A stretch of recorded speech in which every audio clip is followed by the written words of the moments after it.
नमस्कार दोस्तों, क्राइम तक में आपका स्वागत है। सीबीआई अब देश भर में जो भी डिजिटल अरेस्ट के केस होंगे उनकी जांच करेगी, ये फैसला लिया है सुप्रीम कोर्ट ने। और सुप्रीम कोर्ट ने इस बाबत सीबीआई को निर्देश दे दिया है, यानी आप अगर डिजिटली अरेस्ट होते हैं, आपका पैसा मार लिया जाता है या आप अपने अकाउंट से किसी के अकाउंट में पैसे ट्रांसफर करते हैं और आपके साथ ठगी होती है, तो इन तमाम मामलों की जांच करेगी सीबीआई। इस तरह का आदेश सुप्रीम कोर्ट ने दिया। पूरा आदेश आपको पढ़ देता हूं। राज्य सरकारें जांच एजेंसी की मदद करें, यह सुप्रीम कोर्ट का निर्देश है। साथ में कहा है कि यह तेजी से बढ़ता साइबर क्राइम है और इससे निपटना बेहद जरूरी है। आपको बता दूं, सीबीआई को देश भर से सामने आए डिजिटल अरेस्ट के मामलों की पैन इंडिया जांच की जिम्मेदारी सौंपी है, यानी पूरे भारत के लेवल पर जो भी डिजिटल अरेस्ट का केस होगा, बड़ा केस होगा, वो सीबीआई देखेगी।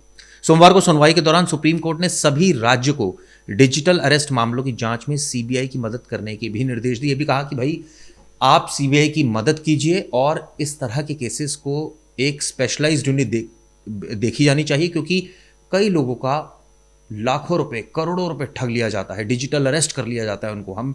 मुझे अक्सर याद है कि इस तरह के कई केसेस आते थे कि आपको हम फलां थाने से बोल रहे हैं, आपके खिलाफ सम्मन जारी हो गया, आप तुरंत जो है वो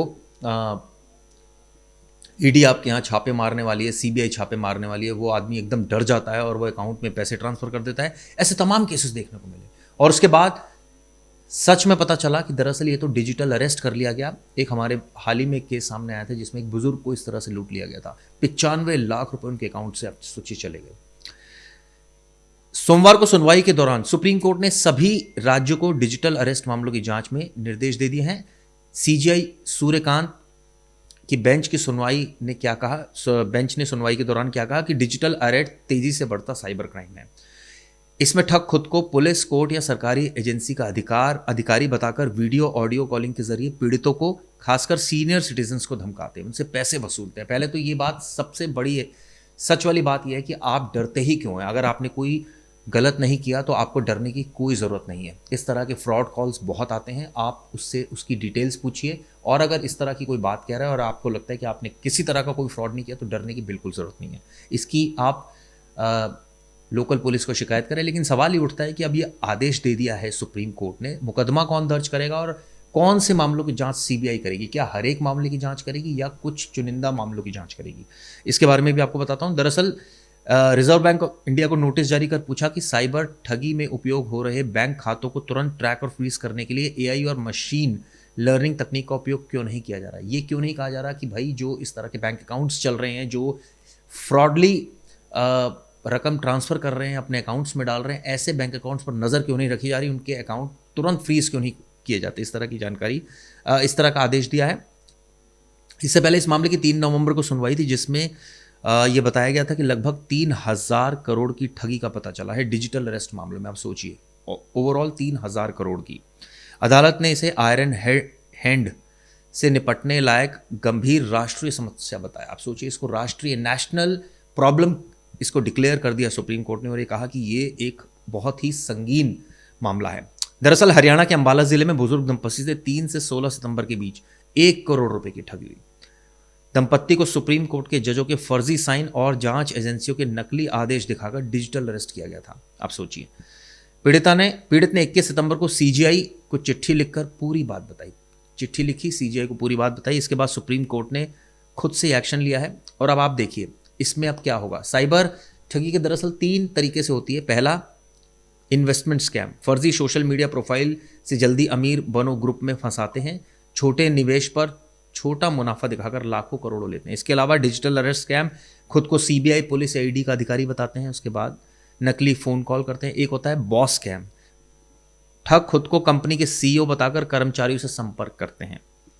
इस तरह के हैं। अब आपको बता दूं कि इससे उन लोगों की एक तरह से उम्मीद बंधी है जिन लोगों के साथ लाखों रुपए की ठगी हुई। सवाल ये उठता है कि इस तरह के केसेस में पुलिस के पास स्पेशलाइज्ड यूनिट नहीं है, वो एक लिमिट तक जांच कर सकती है। लेकिन अब इस मामले में सीबीआई चूंकि केंद्रीय एजेंसी है, ऐसे में उसके पास सीएफएसएल लैब है, तमाम ऐसी चीज़ें हैं जो टेक्निकल इन्वेस्टिगेशंस कर सकती हैं और सीबीआई को एक रिफाइंड इन्वेस्टिगेशन यूनिट भी कहा जाता है। तो ऐसे में जल्दी निपटारा होगा केसेस का और जो आरोपी होंगे वो पकड़े जाएंगे।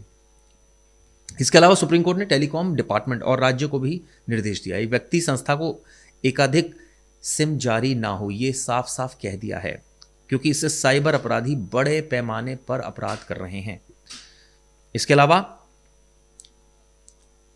आपको बता दें, इससे पहले जब सुनवाई हुई थी तो ये बताया गया था 3,000 करोड़ की साइबर ठगी हुई है अब तक, और इस पर 27 अक्टूबर को डिजिटल अरेस्ट मामलों में सीबीआई जांच पर विचार भी किया गया था, और सुप्रीम कोर्ट ने केंद्र और सीबीआई से इसका जवाब भी मांगा था। और अब तमाम चीज़ों को ध्यान में रखते हुए जो दिल्ली पुलिस ने भी आंकड़े दिए थे, उसके मुताबिक आपको बता दूं 2025 में साइबर अपराधियों ने लोगों से करीब 1,000 करोड़ ठगे थे। ये जो डाटा दिया था वो 2024 का डाटा था, जो दिल्ली पुलिस ने दिया था कोर्ट को। आप सोचिए, ये धारा प्रवाह अंग्रेजी में बात करते हैं, आई कार्ड, बैकग्राउंड लोगों को भी दिखाते हैं, और तमाम तरीके से लोगों को डिजिटल अरेस्ट कर लेते हैं। ऐसे कई केसेस सामने आए। पुलिस की अपील थी इसमें कि फ़ौरन आप शिकायत करें, पैसा बच सकता है आपका, ये कहा था। जैसे ही साइबर अपराध का पता चले तुरंत हेल्पलाइन को कॉल करें, जल्दी से रिपोर्ट करें, ताकि बैंक अकाउंट्स को फ्रीज किया जा सके। इस तरह की बातें पहले ही कह चुकी है पुलिस। आपको बता दें, सबसे ज़्यादा कहाँ साइबर अपराध हो रहा है? रूस में, यूक्रेन में, चीन में, अमेरिका में, नाइजीरिया में, रोमानिया में, नॉर्थ कोरिया में, ब्रिटेन, ब्राज़ील, और भारत का 10वां नंबर है जहाँ पर साइबर अपराधियों की एक तरह से कहा जाए कि वो एक्टिव हैं और लगातार इस तरह से घटनाओं को अंजाम दे रहे हैं। और इसमें जो इनके